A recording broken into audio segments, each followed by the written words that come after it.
40 feet beneath the streets of downtown Chicago, there is a city within a city.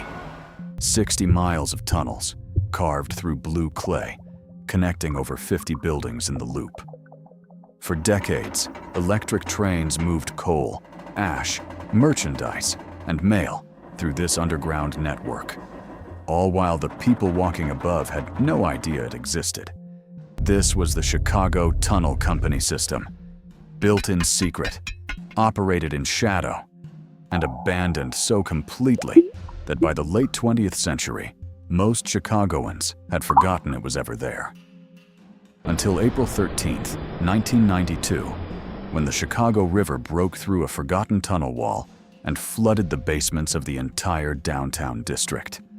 The damage exceeded $1 billion. The city's financial heart stopped beating for weeks. This is the story of Chicago's sunken city, how it was built, why it was buried, and what it reveals about the hidden infrastructure beneath every modern metropolis. To understand why Chicago built a secret tunnel system, you first have to understand what Chicago's streets looked like at the turn of the 20th century. By 1900, Chicago was the second largest city in the United States, with a population approaching 1.7 million. The city had rebuilt itself after the Great Fire of 1871, transforming into a center of commerce, industry, and innovation. The Loop, the central business district, was dense with office buildings, department stores, banks, and hotels. But the streets were chaos. Horse-drawn wagons clogged every thoroughfare. Coal deliveries blocked intersections for hours. Garbage collection created traffic jams. The elevated railway, the famous L, roared overhead, but it couldn't move freight. And the surface streets were becoming impassable. Chicago's business leaders faced a logistics nightmare. Every ton of coal that heated an office building had to be hauled through congested streets. Every bag of mail, every shipment of merchandise, every load of ash and refuse. All of it competed for space on roads that were already at capacity. The city needed a solution, and a group of investors believed they had one. In 1899, a company called the Illinois Telephone and Telegraph Company received a franchise from the Chicago City Council. The franchise authorized the company to lay telephone cables beneath the city streets. What the city council didn't fully understand, or perhaps chose to ignore, was that the company planned to dig tunnels far larger than any telephone cable would require. The franchise specified that the tunnels could be no more than 6 feet wide. But the company, controlled by a group of investors with far grander ambitions, began excavating tunnels that were 7.5 feet wide and 7 feet tall, large enough to accommodate small electric trains. The legal maneuvering was deliberate. By obtaining a telephone franchise, the company avoided the more rigorous oversight that would have accompanied a freight railway application. The tunnels were dug quietly, block by block, beneath the streets of the Loop. By 1903, the operation had expanded dramatically. The Illinois Telephone and Telegraph Company reorganized as the Illinois Tunnel Company, and its purpose became explicit. This was a freight railway, designed to move goods beneath the city, while the streets above remained clear. The City Council, presented with a fait accompli, granted a new 50-year franchise in 1903.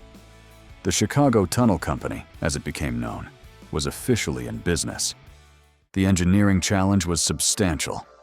Chicago sits on a layer of blue clay, a dense, water-resistant material deposited by glaciers thousands of years ago.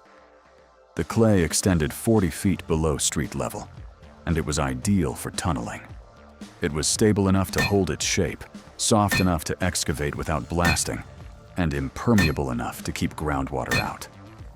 Workers dug the tunnels by hand, using picks and shovels. The excavated clay was loaded into small rail cars and hauled to the surface through vertical shafts.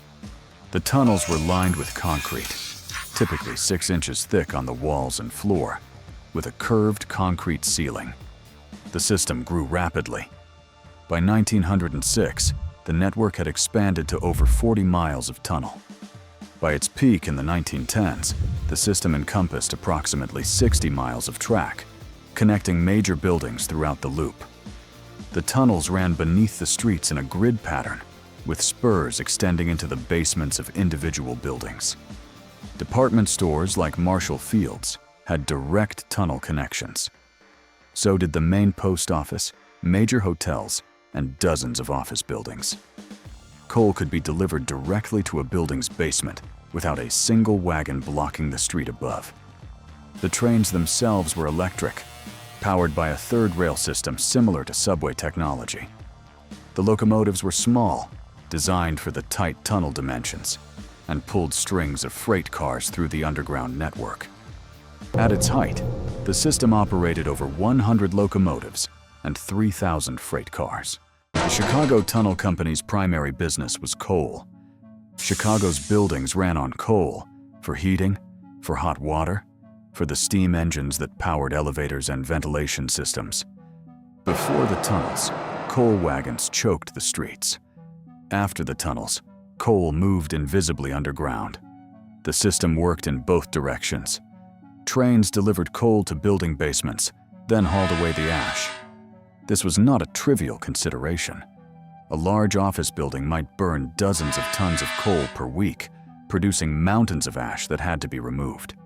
The tunnel system handled both ends of the equation, but coal and ash were only part of the business. The tunnels also moved merchandise between department stores and warehouses. They carried mail between the main post office and downtown buildings. They transported excavation spoils from construction sites. During Prohibition, according to some accounts, the tunnels may have moved less legal cargo as well, though documented evidence for this is limited. The economic logic was compelling. Street-level delivery required horses, wagons, and drivers, all of which cost money and created congestion. Tunnel delivery was faster, cheaper, and invisible. Building owners paid the Chicago Tunnel Company for the service, and the company prospered. The tunnel system's decline began almost as soon as it reached maturity. Several factors converged to undermine the business model.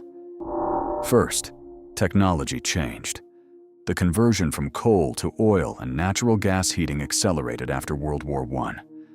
Buildings that once burned tons of coal per week switched to cleaner fuels that arrived through pipes, not rail cars. The tunnel system's core business, coal delivery, began to evaporate. Second, trucks replaced horses. The internal combustion engine transformed urban logistics. Trucks were faster and more flexible than the tunnel trains. They could deliver directly to any address, not just buildings with tunnel connections. The competitive advantage of underground freight movement diminished. Third, the Great Depression devastated the company's finances. Commercial activity in the loop declined sharply. Buildings that remained open cut costs wherever possible, and tunnel delivery fees were an easy target. The Chicago Tunnel Company entered receivership in 1933. It continued operating under various ownership structures, but the system never recovered its former scale. Traffic declined steadily through the 1940s and 1950s. The final freight delivery occurred in 1959. After that, the tunnels fell silent. What happened next is remarkable. The tunnel system didn't disappear. It was simply forgotten. The tunnels remained in place beneath the streets, but they passed out of public consciousness. The entrances were sealed. The equipment was removed or abandoned. The buildings that once connected to the system bricked over their basement access points. Some portions of the tunnel network found new uses. Commonwealth Edison, the local electric utility, ran cables through sections of the tunnels. The city used other sections for water mains and communication lines. But most of the 60-mile network simply sat empty, slowly filling with groundwater that seeped through aging concrete. By the 1980s, few Chicagoans knew the tunnels existed. City engineers had records, but institutional memory had faded. The tunnels had become infrastructure archaeology, a relic of a previous era, buried and forgotten. This would have remained a historical curiosity, except for what happened on April 13, 1992. The disaster began with a construction project. In 1991, workers installing new pilings for the Kinsey Street Bridge drove wooden supports into the riverbed. Unknown to them, and apparently unknown to the city engineers who approved the project, an old freight tunnel passed directly beneath the river at that location. The pilings cracked the tunnel's concrete lining. Water began seeping in. The leak was noticed months before the catastrophic failure. A cable television company working in the tunnels reported water intrusion in January 1992.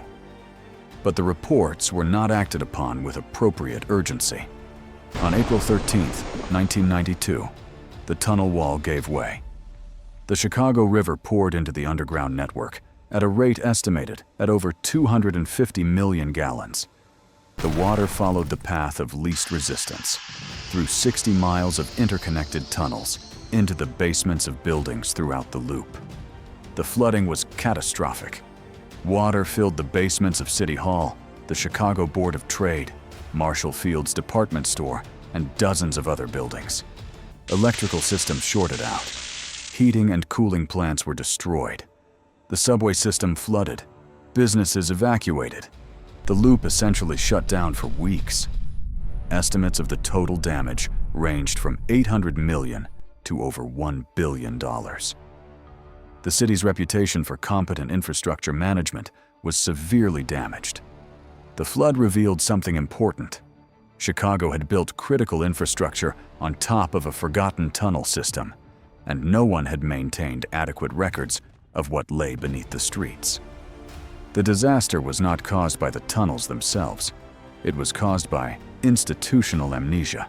The 1992 flood forced Chicago to confront its underground infrastructure. The city launched extensive mapping and inspection programs. The damaged tunnel section was sealed with concrete. Other vulnerable points were identified and reinforced. But the broader lesson extended beyond Chicago. Every major city sits atop layers of forgotten infrastructure. Old transit tunnels, abandoned utility conduits, filled-in waterways, buried streams. This infrastructure doesn't disappear when it falls out of use. It remains in place, aging, deteriorating, and occasionally failing in spectacular fashion. The Chicago tunnel system also offers a case study in urban logistics. The problems the tunnels were designed to solve: street congestion, last-mile delivery, urban freight movement, remain unsolved today. If anything, they have intensified. E-commerce has dramatically increased the volume of packages moving into urban cores.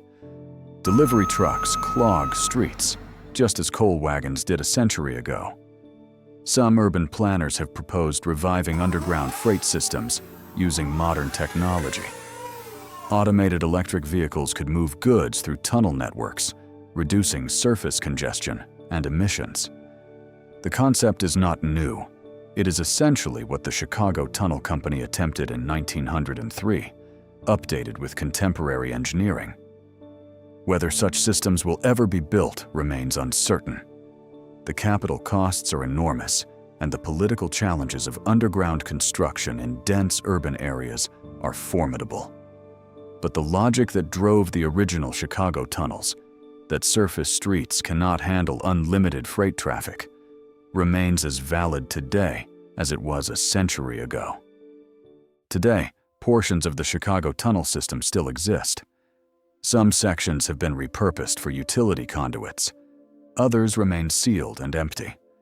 A few have been incorporated into building basements or parking structures. The tunnels are not accessible to the public. There are no tours, no museums, no preserved sections open for viewing. The system that once employed hundreds of workers and moved millions of tons of freight has become a ghost network, present but invisible, remembered only by historians and infrastructure specialists. Occasionally, construction projects encounter the old tunnels. Workers digging foundations or installing utilities break through into the century-old passages. These encounters serve as reminders that the city above is built on the city below. The Chicago Tunnel Company system represents a particular moment in urban history, a time when private enterprise could build major infrastructure beneath public streets with minimal oversight, when coal was king, and when the solution to surface congestion was to go underground. That moment has passed, but the tunnels remain. We build our cities in layers.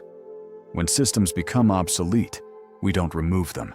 We bury them and forget. The flood of 1992 proved that forgotten infrastructure doesn't stay forgotten forever. Chicago's sunken city is still down there, 60 miles of tunnel, waiting in the darkness. Thank you for watching. In the next video, we'll explore another hidden space in New York, where the line between archive and apartment became strangely blurred.